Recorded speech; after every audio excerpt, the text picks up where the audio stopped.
Welcome to Gatecrashers, a podcast dedicated to kicking open the door to your next favorite thing. Our mission, our creed, our code is this: to make all things more approachable and accessible to everyone. We want you to find a universe that you'll fall in love with. I'm Amanda, and my pronouns are she, her. And I'm Patrick, and my pronouns are he, him.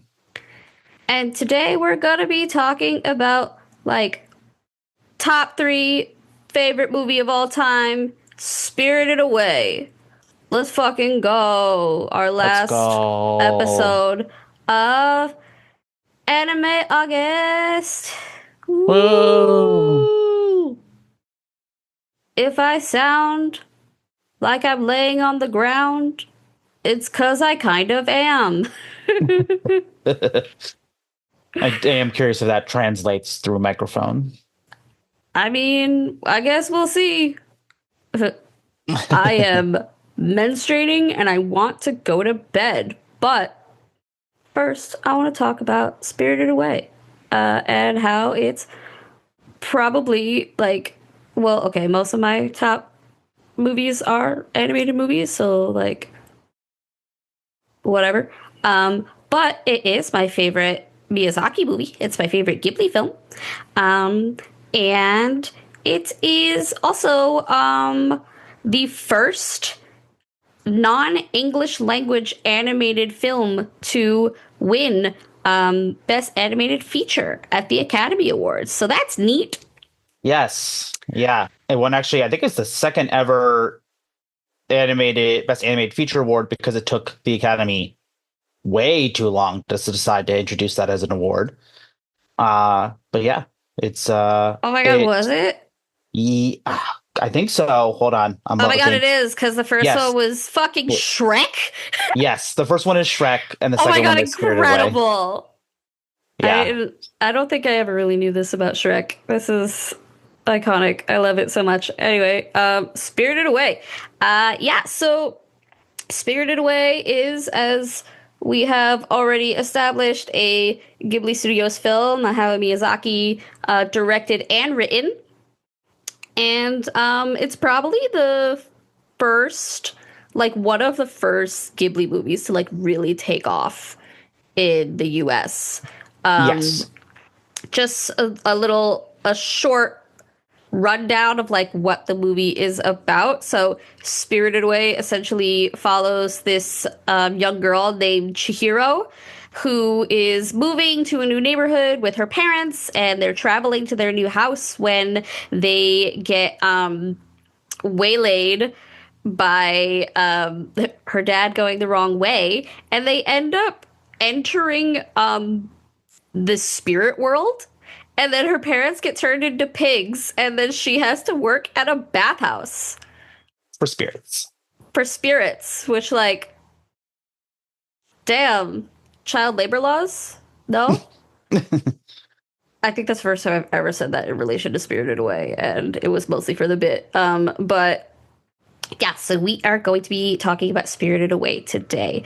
You can watch Spirited Away on the fuck is it HBO Max again? It is HBO Max again. Yes, that is correct. You can watch Spirited Away on HBO Max.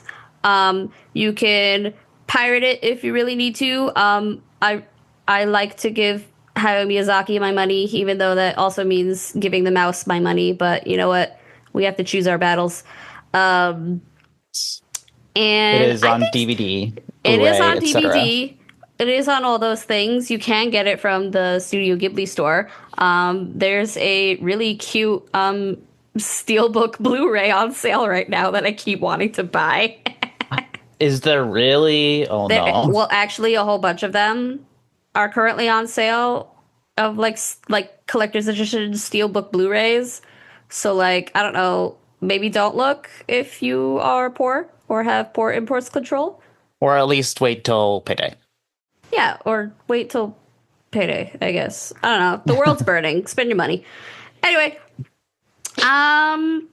yeah, so who do we think would like this movie, Patrice?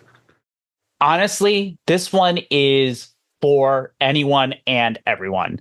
Truly. If you're not, and even if you're not a big anime person, not big into watching foreign films, that kind of stuff, this is the movie for everybody. My mom loves this movie. She watched it before I started making her watch a lot of weird movies. Yeah, your Like, mom's just a basic white lady. yeah, and my mom really liked it when we watched it. It really. I don't think I've ever talked to.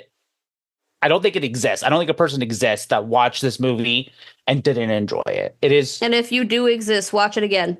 Yeah, because you're wrong. I'm sorry. It's just there's no world. It is, in my mind, truly one of the greatest movies ever made, and it is. I mean, there's I mean, everybody should it's watch not it. just your mind. Like, Yeah, I it, mean, everybody's mind. it's like the highest grossing film in Japanese history. It made almost 32 billion yen.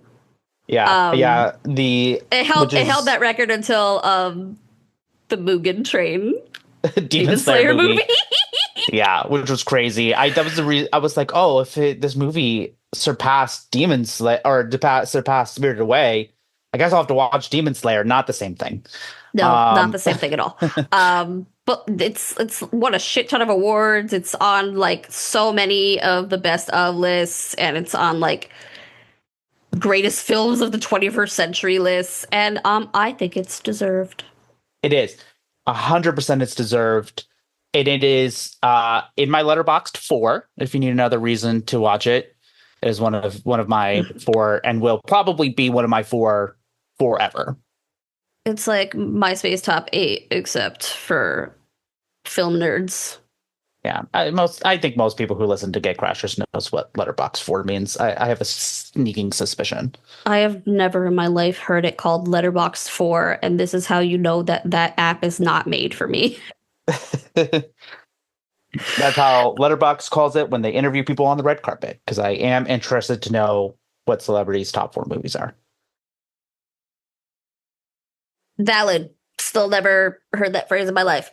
But yeah. So Spirited Away came out in 2001. A cute little anecdote. How old were we in 2001? We 7, were 8. Yeah, we were like 8. And my grandpa wanted to take me to see the movie because he had already seen it and he was like in love with it. He thought it was just such a really cool and like interesting way to introduce himself to like new cultures that he didn't know anything about, and he thought it was important to take me to see movies and to let me watch movies that introduced me to new cultures and places that I didn't know anything about. Like for a long time, Slumdog Millionaire was also one of my favorite movies, and I watched that because that was another movie that my grandpa was like, look, culture. That's adorable, actually. Is this the grandfather that comments on people's Facebook posts? Yes, this is the grandpa that comments on Julie's pictures and goes, "Where's Amanda?" Amazing. Incredible.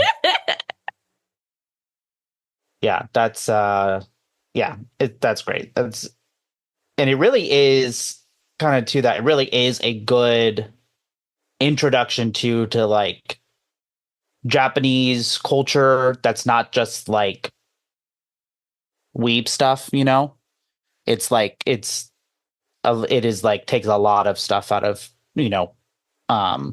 Japanese urban legends and myths and spiritual beliefs and things like that. So really is a good one. So if you're looking to kind of get your toe dipped into some cultural stuff for Japan, this really is a good one to get your feet wet, metaphorically, or like literally. Like, please wash your feet, but you know what we mean. Anyway, if you don't want spoilers, you should probably leave now. Go watch the movie. It's like it's a crisp like hour. No, it's not. It's a crisp like 2 hours. Yeah, but it'll fly by. Truly. You have to watch the end credits because the music in the end credits is just so good. And then come back. Okay? Okay.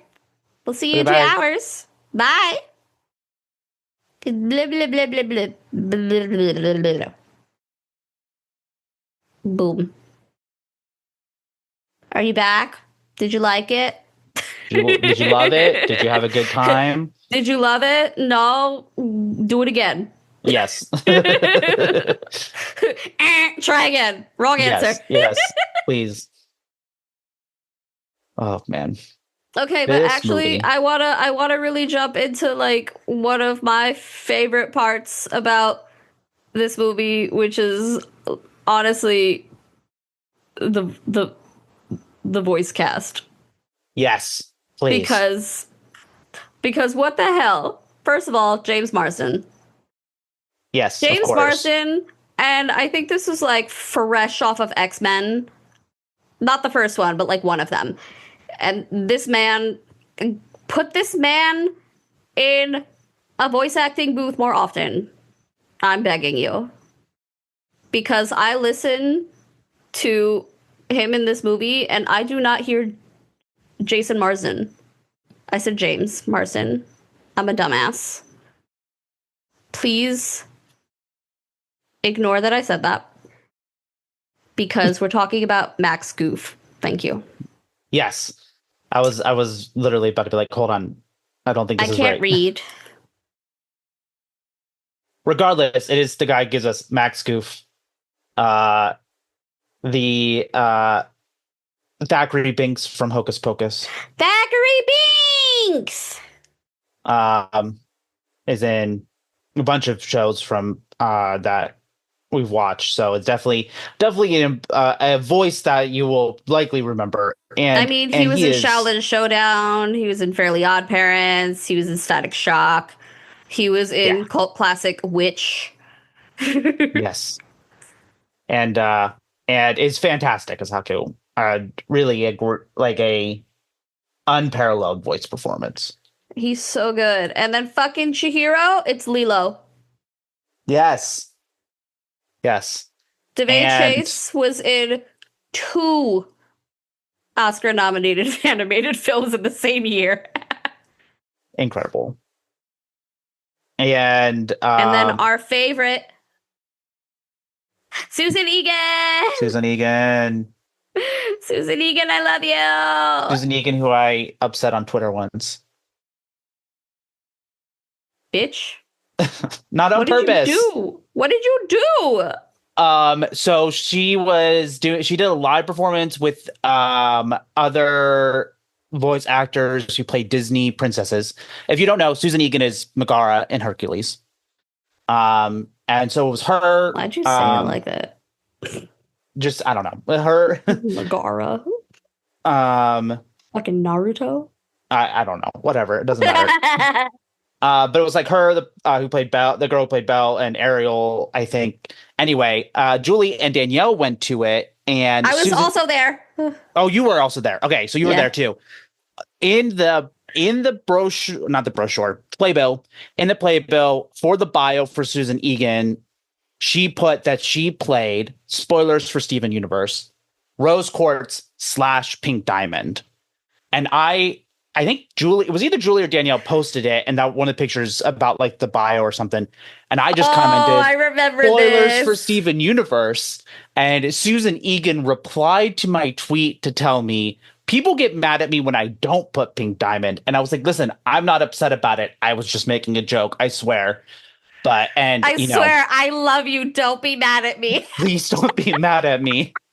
But anyway, and as somebody who does like Steven Universe, very much enjoys it, looking forward to the Lars show.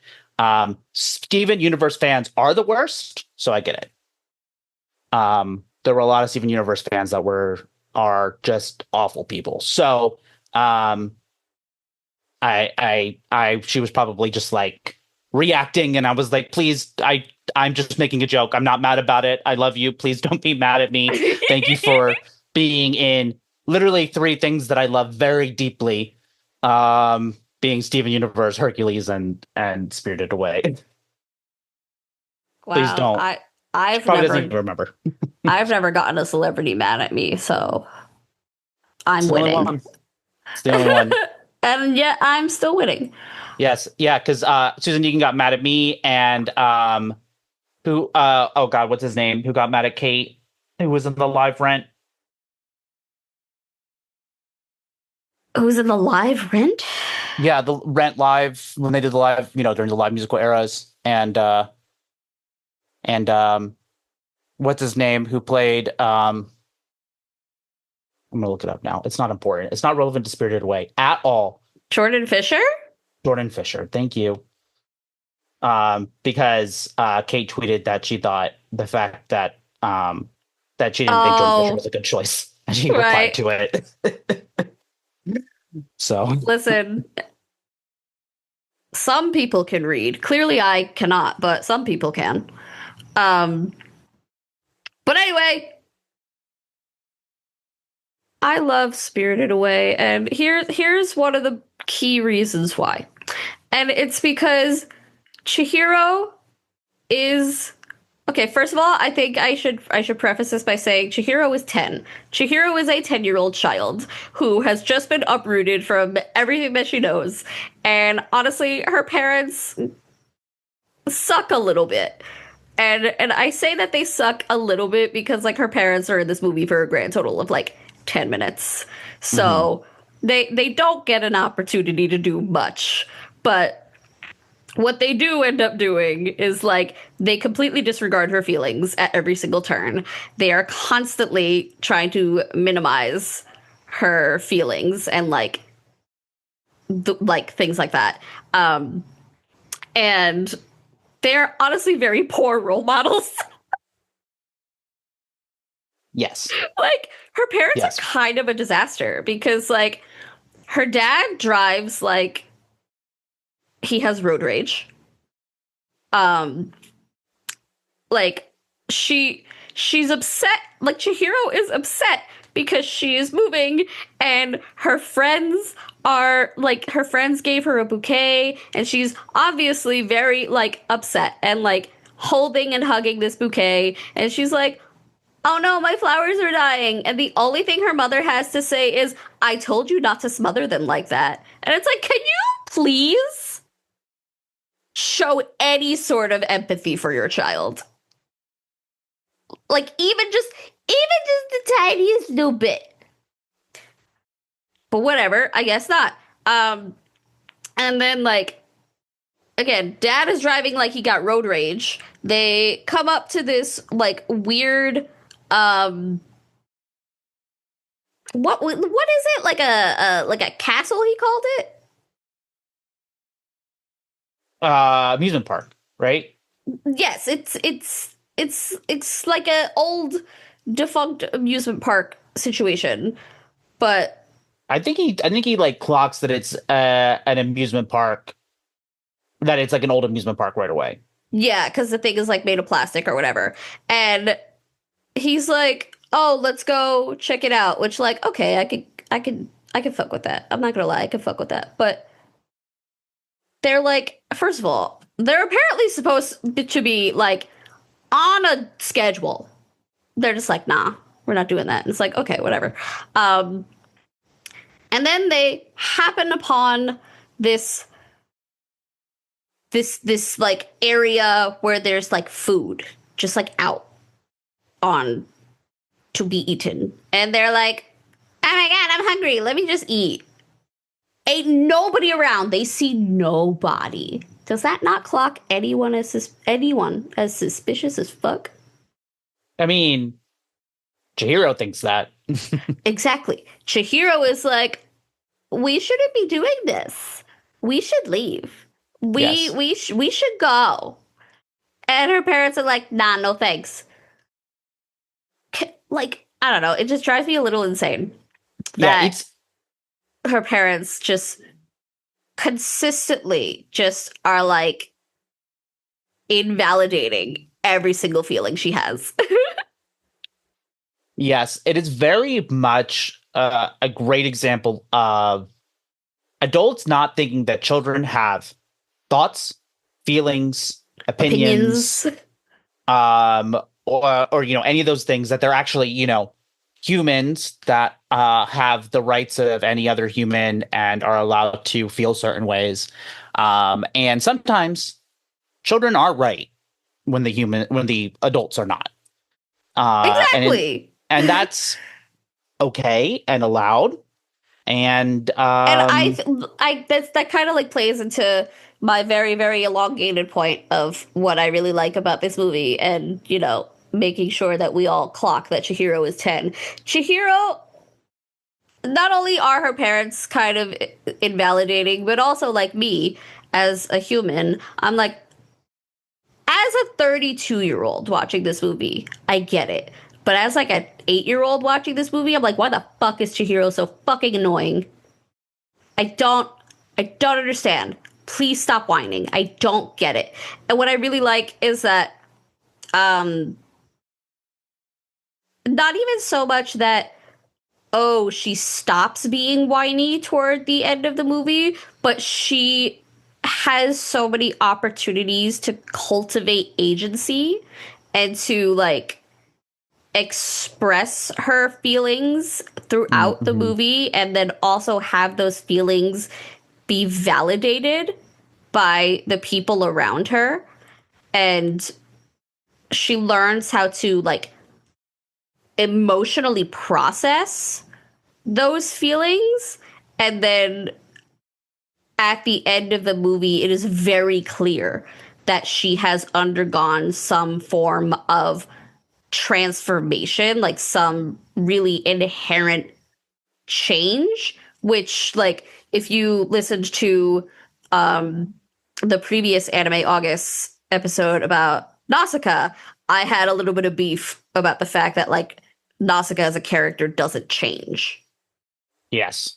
And that's something that I really like about Spirited Away, that Chihiro's change, and also like all of the other characters, and how having her in their lives change them, it's extremely obvious. Yes. Yeah. Very, very much. The point of the story here is very much about the character arc. That's what drives the story, and very much a coming of age movie. But like more so, like obviously she doesn't get any older because it's not a very long time, but like like spiritually coming of age, if you will, and particularly with the fact that it takes place in the spirit realm more than the real world. We never actually learn how long they were there. Long enough that Long enough like that like their car is like covered in dust and leaves and yeah, stuff, but not long enough to have it be like consumed by nature.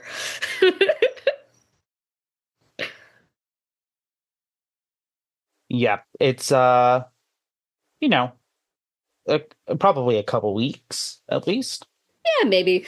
Um But also, time is weird between the spirit realm and the regular realm, so who knows?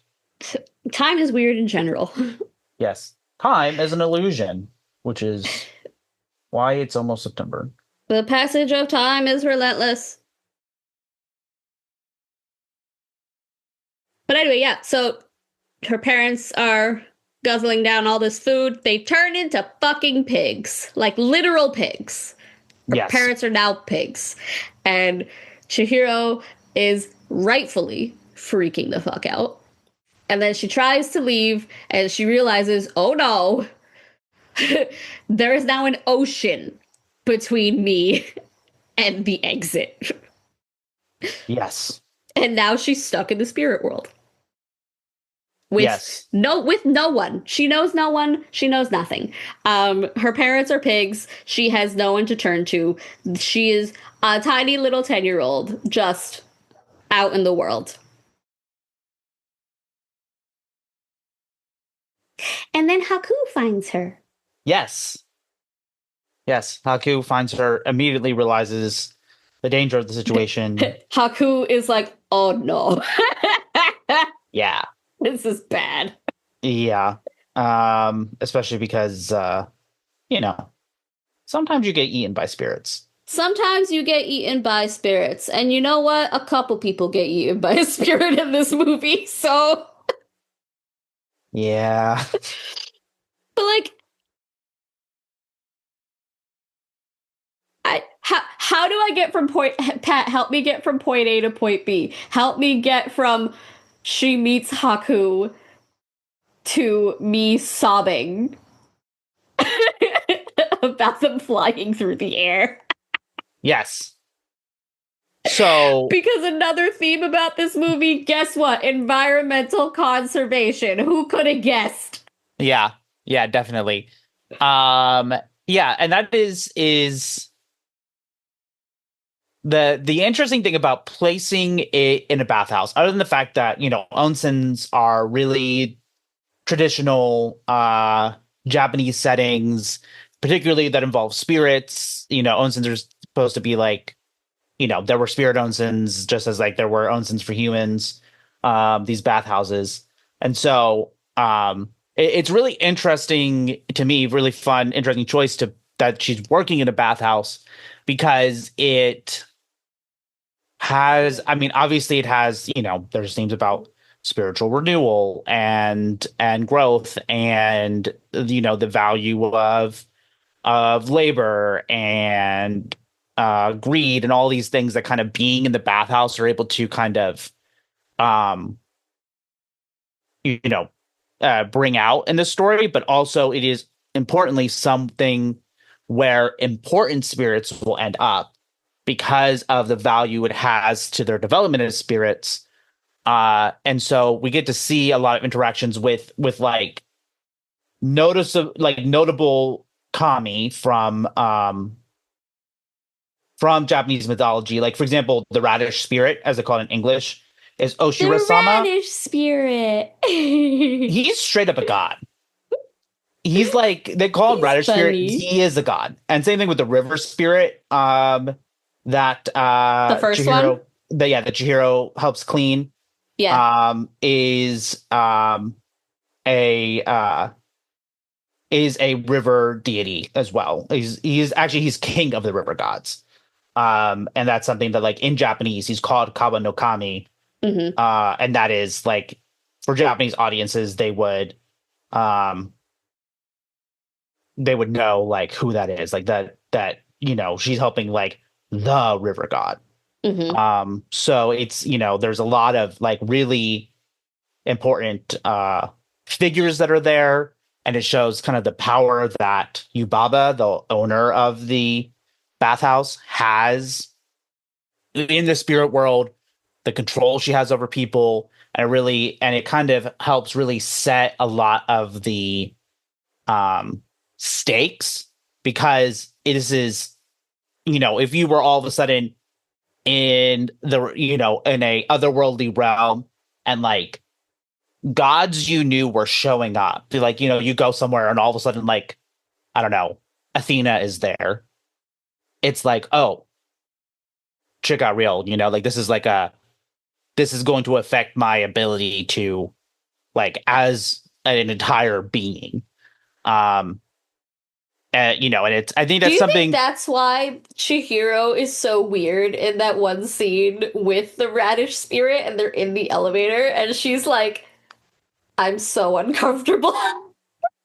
Yeah, I think part of it is that. And part of it is also that he's just naked.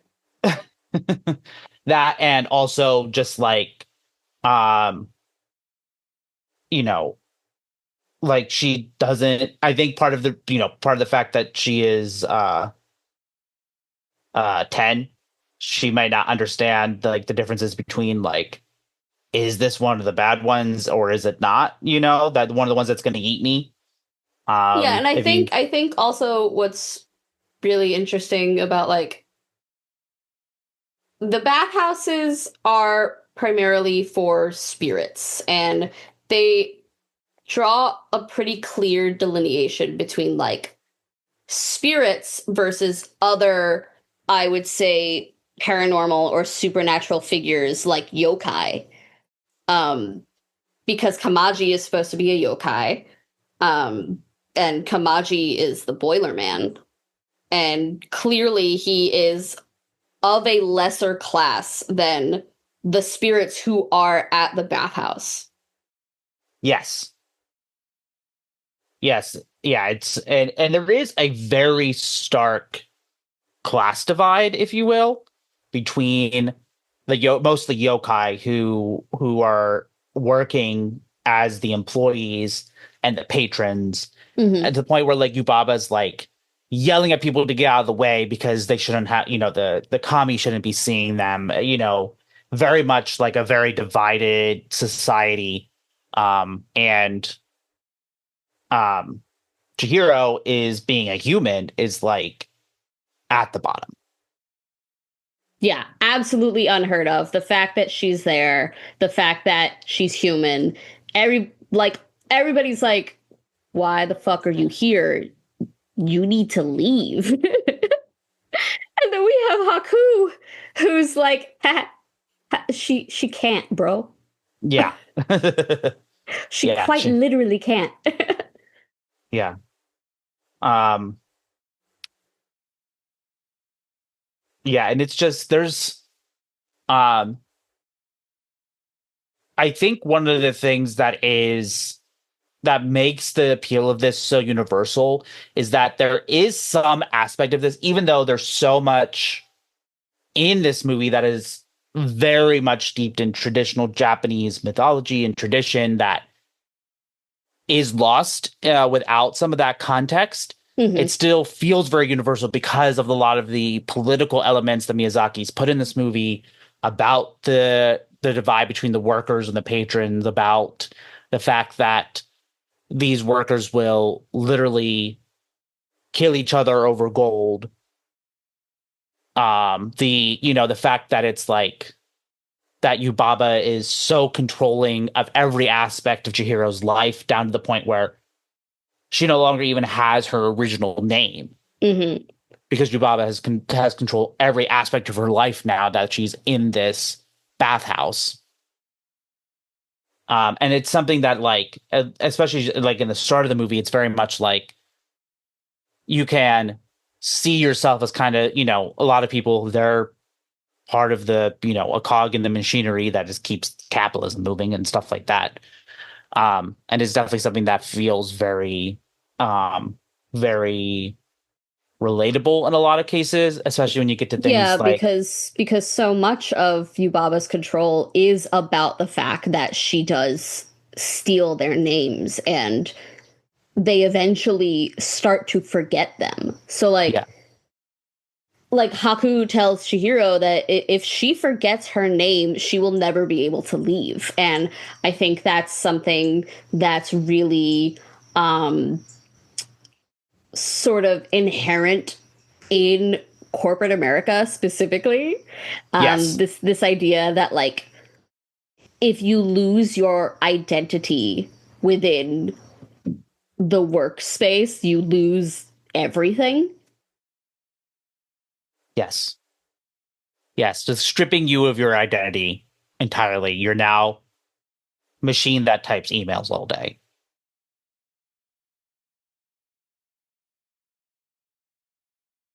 Yeah, which I think is really yeah, which I think is like a really interesting just kind of side theme because like she is 10. So it's not it's not overt because she's not clicky clacking on emails, but the implication is there. And Yes, also like I'm sure there's so much to be said about like the the references that we aren't catching because because we are not Japanese, because we don't understand the culture the same way that obviously Miyazaki does. But I also think that just speaks to how easy it is to connect to all of his movies, but also to this one. And I think it's really important that we kind of just like state that universality is not a requirement for foreign media. Yes. It's just a bonus. Agreed. Um, Agreed. Yeah. yeah, In fact, there's a lot of value, I think, out of just as much value in this, in the universality that does apply as there is in kind of the new world that we're presented as well.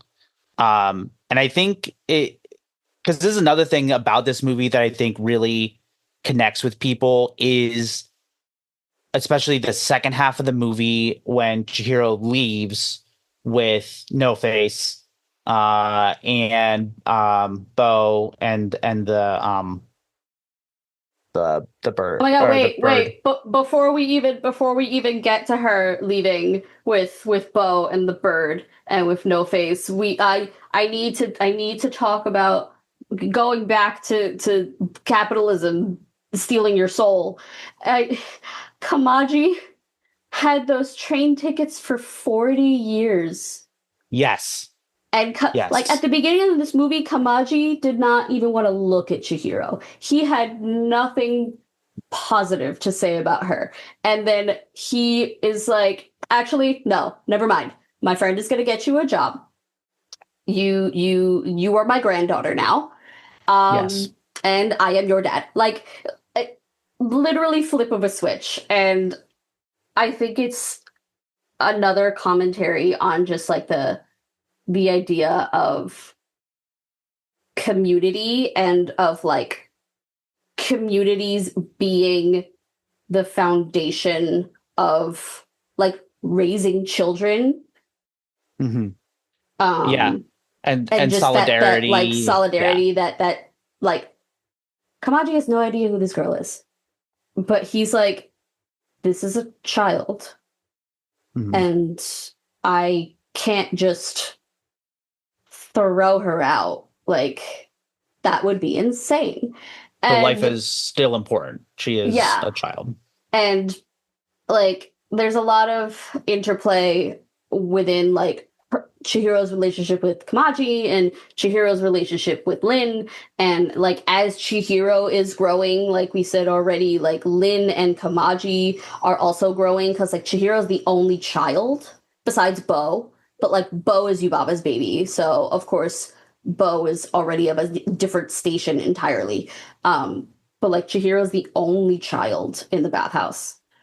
And Hmm. like suddenly everybody's like, this is my kid. I Yeah. would die for her. Yes. and then she and then he gives her train tickets that he's been holding for 40 years. He Yeah. was gonna use those to escape, and he never did. Yeah. And then yeah. Because and it is, you know, it is really a good that moment I think in particular is one of the boldest. It is a political statement, but like it feels wrong to say it. But it is like one of the boldest political statements I think Miyazaki's made in the movie about how important it is to give the next generation everything we can for their lives to be better. The next we need to be working to make the next, improve the world for the next generation, and that's something that, Well, because I we've also think that the idea that, it takes a village and community and caring for the younger generation also goes hand in hand with um the more environmental yes. themes that happen in the rest of his work. Because like Chihiro's very first customer is that polluted river spirit. And you like she eventually learns that throughout her journey that Haku doesn't remember his name, and that is why Haku is still stuck prisoner with Yubaba, and that's why he can't exert any sort of control or agency over his own life because he doesn't remember his name, he doesn't remember how to get home. And like throughout Chihiro's journey, she eventually not only learns to like pay attention and to and she comes to like a greater understanding of what it means to relate to the people around her and to be a person within a community just as much as being a person who is being taken care of by community.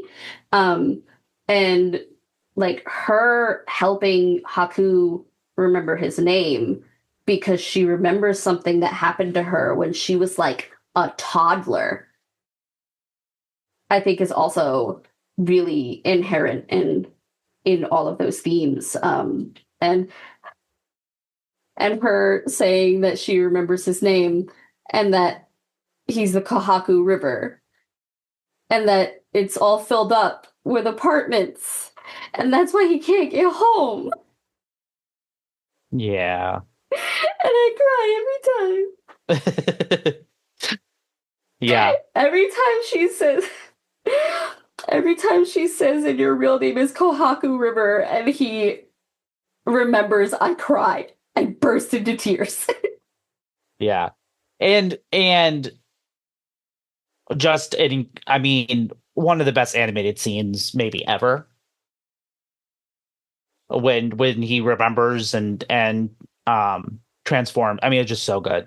It's an all-time scene. And he just feels so good about and it. they got those big ass anime tears. Yeah. And Bo is a fucking hamster. Yeah. I love this movie, guys. This movie is I think at least once a year, I'm pretty sure Amanda and I sit on FaceTime and watch this movie together. Let's watch Spirited Away again. And yeah, it's just, I mean, it's so good. It makes me feel so good watching it. This one was, I think I probably watched it the most during the, like 2020, 2021-ish time frame. During the Panini. Yeah, during the height of it, because A, better world is possible. Already we've talked about that. But also the comfort of, in the second half of the movie, the pastoralism is just, there's something so when she gets on the train and she goes to visit Zaniba. Yes, it's just so warm, and it just surrounds you with, oh, this might be the greatest thing in the entire world. And then Zaniba and Bo is a hamster and the tiny little crow and No Face knitting her a fucking hair tie. Yes. And Chihiro's sitting here like, I don't understand why you're doing this for me. And Zaniba's just like, because we're friends. Yeah. I think it's really something too about, like, we were all playing Animal Crossing as the pandemic started. That because it came out 2 days before most places shut down. We're all playing Animal Crossing, and it's kind of like, what about Animal Crossing is like, what about Animal Crossing is why is it like crack?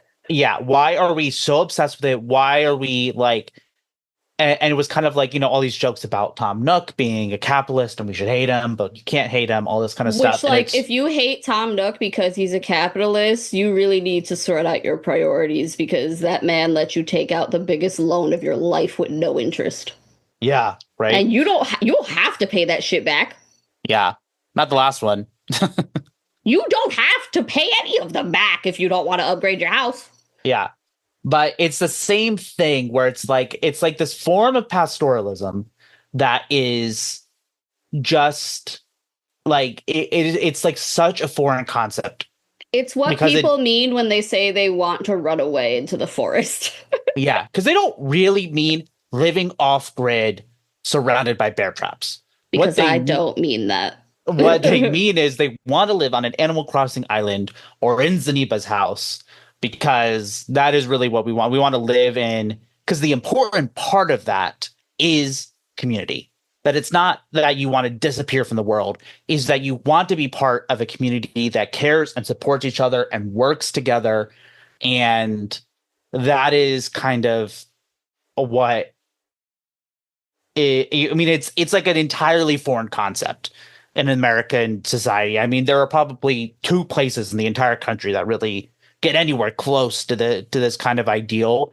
But it's like I've never have felt like like that I am longing for something that I've never had before than this idea of like we're all living in a small community together and we're all just like going throughout our lives together and supporting each other and working together. And it's something that it's captured so well in this movie. And it's like I can picture the entire thing in my mind, all of the stills of like them sitting on the train and the sun is setting and with the tracks and the water, like under an inch of water, and then they're at the house and the lamppost walks and there's golden thread The and all lamppost this stuff. hops. You're right, it hops. It only has one. And it is it's just I need it so badly. I don't like I just want to live in this idea. And as somebody who deeply loves being in a city, there's something about just that kind of idealized pastoral life that I was like, I can do this. I could be happy. Um, it would cure my depression. But also, back to the cyclical nature of people bettering each other just by being in each other's lives. Chihiro, and when Bo is travels with her as a fucking hamster, and like before that, Bo is insufferable again. Bo is a baby. So I don't know. Take that with a grain of salt, babies. They be like that. Um, but because Yubaba has like raised Bo in such a sheltered environment, and like Bo gets everything he wants whenever he wants it. And then, you know, when Zuniba turns him into a hamster and he is traveling with Chihiro, like Chihiro offers to let him ride on her shoulder, and he's like, "No, I got it." And Chihiro's constantly being like, "Oh, do you need something? Do you need something?" And Bo's like, "No, I'm good. I got it." And then when he turns back into a baby, he's like, "I had the best time." Yes. Ah. Uh, yeah, it's And Chihiro did for Bo what Lin and Kabaji did for Chihiro. yeah. And I think that's really important too, that it's not just like Chihiro gets all of this like Yeah, gets this all this this help from isn't a people. story about like Chihiro becoming better. Like, this isn't a story that is saying like there is something wrong with Chihiro and she needs to fix it. That's not the focus of the story at all. Yeah. It's literally just a little girl who is a little girl is all alone in the world, and we need to figure it out. Yes. And again, if the 10-year-old can figure out that she needs to be helping other people and it's not just all about her, the adults can figure it out too. You can teach an old dog new tricks.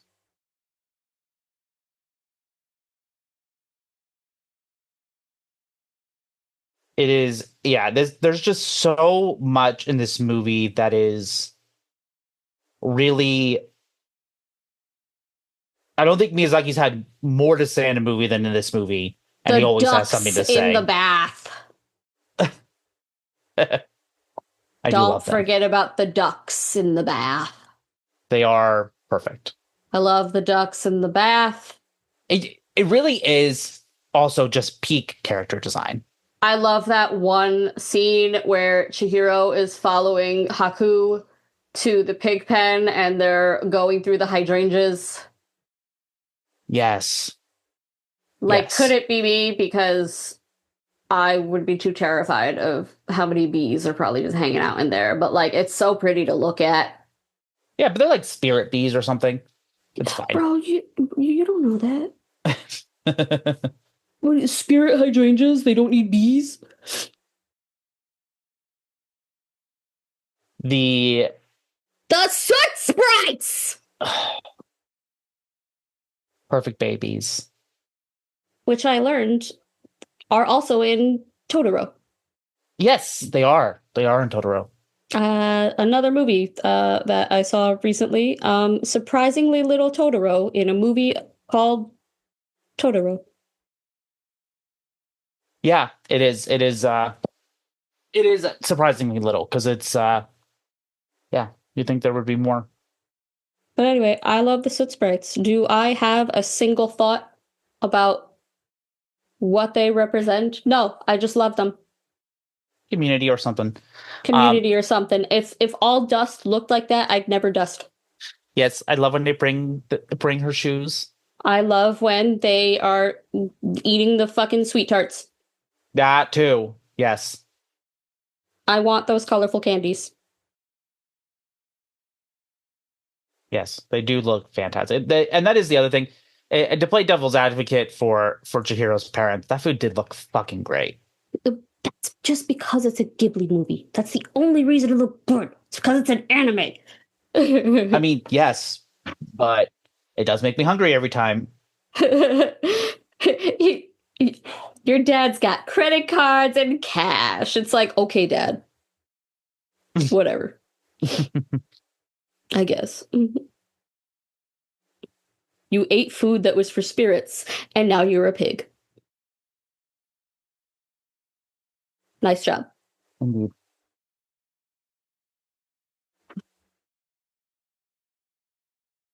Indeed. I do think we probably need to talk about the music.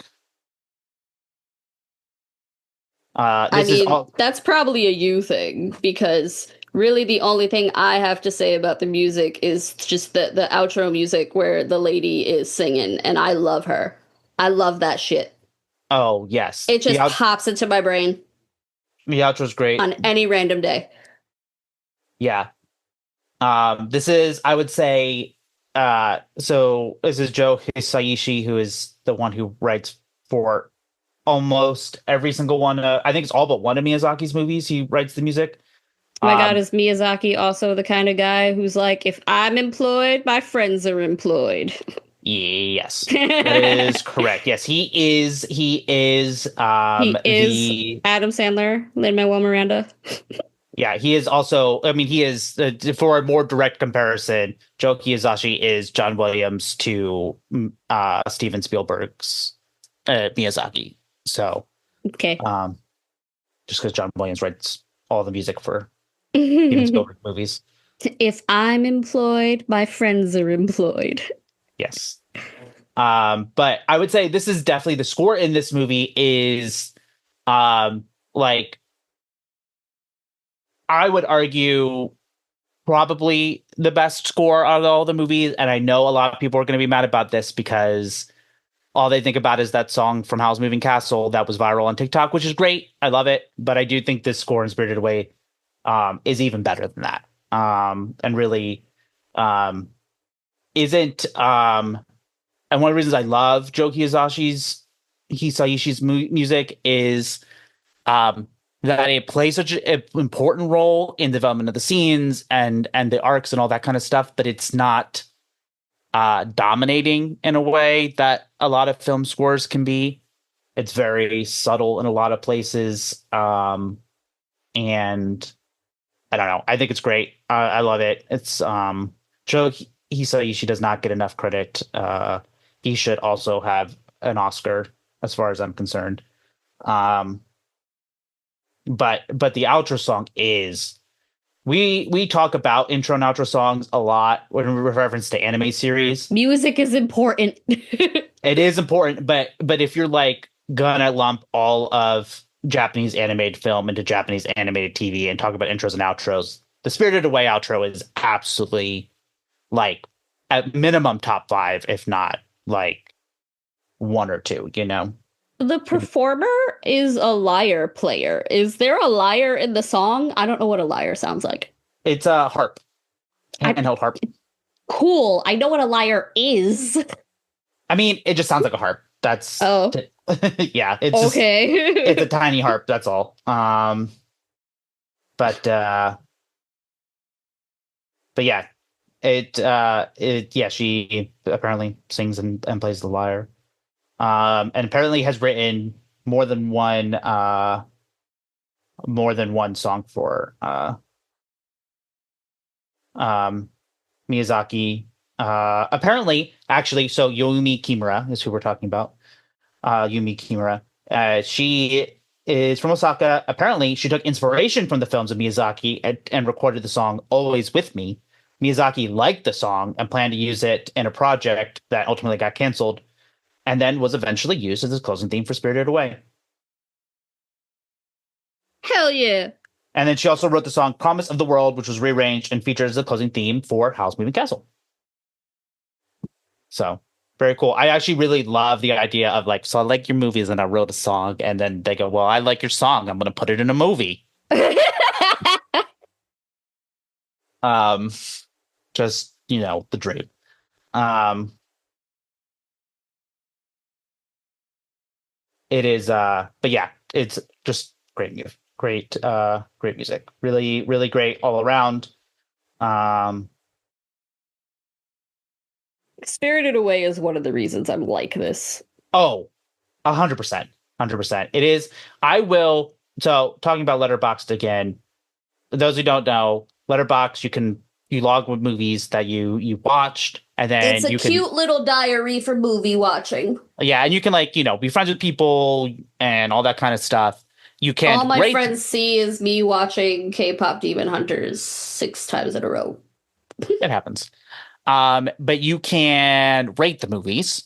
So Spirited Away is a 5-star movie for me. It's out of 5 stars.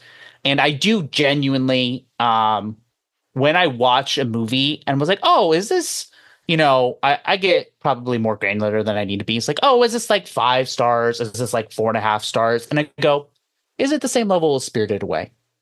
And Spirited Away is my marker for, is this a 5-star movie or is it not? Is it Spirited Away caliber? Because it does. It's just, I think it is. I genuinely don't have a single complaint about this movie. It is immaculate and perfect the whole way through. Um, it is one of the one of the greatest anime movies, probably one of the best movies ever from Japan. That at least that I've seen. You know, one of the greatest movies ever. And at this point, when people tell me they've never seen Spirited Away, I tell them that they have to watch it because it will change their life. That's how I feel every time you say you haven't seen a very basic movie. Listen, I'm trying really hard. We were not a film watching family growing up. We were a TV watching family. I watched Grey's Anatomy and Lost and all these shows too early. But the only reason my family watches movies now is that I sit them down for a weekend every year and was like, okay, we're going to watch the movies nominated for Best Picture. And that's the I other was a reason. weeb at birth, and I will be a weeb in death. Yeah, I will say too, the other thing I am a more recent weeb, but my weebhood definitely. I think I started. When did I start watching Yu Yu Hakusho? That had to be 2019. I think I started watching Yu Yu Hakusho. Honestly, probably right before the pandemic. Yeah. Yeah, like barely before the pandemic that I started watching, and I had seen my anime experience before then was like what 4Kids was playing in the like right after school block because that's what was on TV. And so like Pokemon, Yu-Gi-Oh, that kind of those I so like watch a little The bit of Dragon shows that Ball I Z. wasn't aware was anime when I was a Yes. kid. Yes, exactly. Those ones and then Spirited Away. Like that's what I had seen I don't even think I watched. I think I'd watched Spirited Away multiple times before I was like, I should watch the other ones. Um, so so this really is a kind of more to like, you really can, if even if you're like listening to this episode out of the goodness of your heart, even though you are not an anime person. Which, like, thanks. Yeah, thank you. You're a real one. But Spirited Away it's worth it. It's worth your time. It is really truly up there, and as one of the greatest movies you can go watch right now. And if you've never seen Spirited Away, go watch it. If you have seen Spirited Away, go watch it again. Yeah, I think I might go watch it again. Haven't watched it in a couple months. Hell yeah. Watch Party. Yeah. Remember Watch Party? The app Watch Party? Or whatever, where we could like watch things together like in 2020. 2020 was such a weird ass time. The fuck? Yeah, it was. I did watch Spirited Away a lot though. Anyway, thanks for coming to Anime August. Yeah. Hope you enjoyed Amanda and Patrick, and sometimes Dan, yelling about anime we like. I've got plenty more where that came from. I finished reading 2 entire manga series in the past like 3 days, so. Yeah, there's plenty more anime content, including on our website, gatecrashers.fan. Gatecrashers.fan. And plenty of episodes. Check out our Anime August episodes from the last couple of years. We cover a lot of different shows. I think we did My Hero Academia. We've done. You think we did My Hero Academia? I know we did My Hero Academia. Sorry, I know we did My Hero Academia. We've done Food Wars. We just did Delicious in Dungeon. We've done Haikyuu. We've done Chainsaw Man. Yes. Like, the list goes on. Jujutsu Kaisen and some non-anime August episodes. If you're really on an anime kick, Amanda and I did an episode on Given. I think we did that for Valentine's Day. You did Yuri on Ice. Oh yeah, we did do Yuri on Ice. That's right. Lots of if you really enjoyed Amanda and I. Ice Adolescence. Yes. If you really like Amanda and I yelling about anime, there's plenty of content to go read and or watch, because we do this a lot. Anyway, we love you. Thank you for being here. Yes. Hope you enjoyed this year's 2025's Anime August, and we will see you soon with our next batch of episodes. So plenty more to come. And check us out, gatecrashers.fan, and anywhere that you listen to your podcasts. Bye! Bye, friends! I just want to sing the Spirited Away song now. Fair.